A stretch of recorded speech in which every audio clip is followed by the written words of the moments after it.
ఇక్కడ 3 బిల్లులలో ఒక కీలకమైనటువంటి పాయింట్ ఉంది. అదేంటయ్యా అంటే డీలిమిటేషన్. అంటే నియోజకవర్గాల పునర్విభజనకి రాజ్యాంగ సవరణ అక్కర్లేదు. 2/3 మెజారిటీ అక్కర్లేదు దానికి. మామూలు మెజారిటీ చాలు. అది ఆటోమేటిక్‌గా ఆమోదం పొందిపోతుంది. ఎందుకంటే 293 సీట్లు ఎన్‌డీఏకున్నాయి. యువతలో ఉన్నది 233. అయి ఈజీగా ఆమోదం పొందేస్తాయి. అయితే మహిళా రిజర్వేషన్ బిల్లుకే 2/3 కావాల్సుంటది.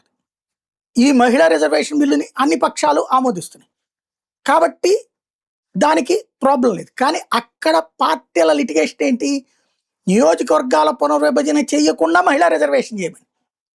అట్లా సెపరేట్ బిల్లు తేలేరు కదా! ఇప్పుడు ముందు డీలిమిటేషన్ బిల్లుని గనక ఈవేళ ఓకే చేసేసి, ఆ తర్వాత మహిళా రిజర్వేషన్ బిల్ అంటే, మేము కాదు అంటే గనక అది వాళ్ళకే దెబ్బ. ఇది ప్రస్తుతం ఇవాళ జరిగేటటువంటి ఆట. అప్పుడు అది విత్‌డ్రా చేసుకుంటారు మహిళా రిజర్వేషన్ బిల్‌కి. ఓడిపోయింది అంటే గనక ప్రభుత్వం దిగాల్సిన పని లేదు. ఎందుకంటే హా పూర్తి మెజారిటీ లేకపోతే దిగాలి. ఇది 2/3 మెజారిటీ. అప్పుడు ఇదిగో విపక్షాలే మహిళా రిజర్వేషన్‌లు చెడగొట్టినాయి. మేము నియోజకవర్గాలు పునర్విభజన చేసి మరి మహిళలకి ఇస్తుంటే ఎక్కువ సీట్లు ఇస్తుంటే చెడగొడుతున్నాయి అని చెప్పడానికి అవకాశం ఉంటుంది.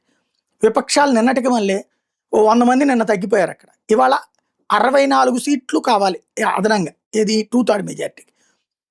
ఇప్పటికి వైసీపీ, బీజేడీ ఇట్లాంటి వాళ్ళు మద్దతు ప్రకటించారు ఆ బిల్లుకి.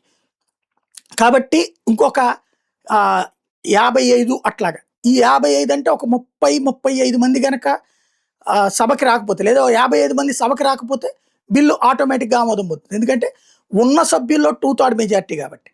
అలాంటి కథ నడపబోతున్నారా? లేదా మహిళా బిల్లు విపక్షాలు రిజెక్ట్ చేసి అది మోడీ క్రెడిట్ ఇవ్వబోతున్నారా? ఇంకొక పాయింట్ ఏంటంటే ఇప్పుడు మహిళా రిజర్వేషన్ బిల్లు ఆమోదించకపోతే సమస్య వాళ్ళకే వస్తుంది.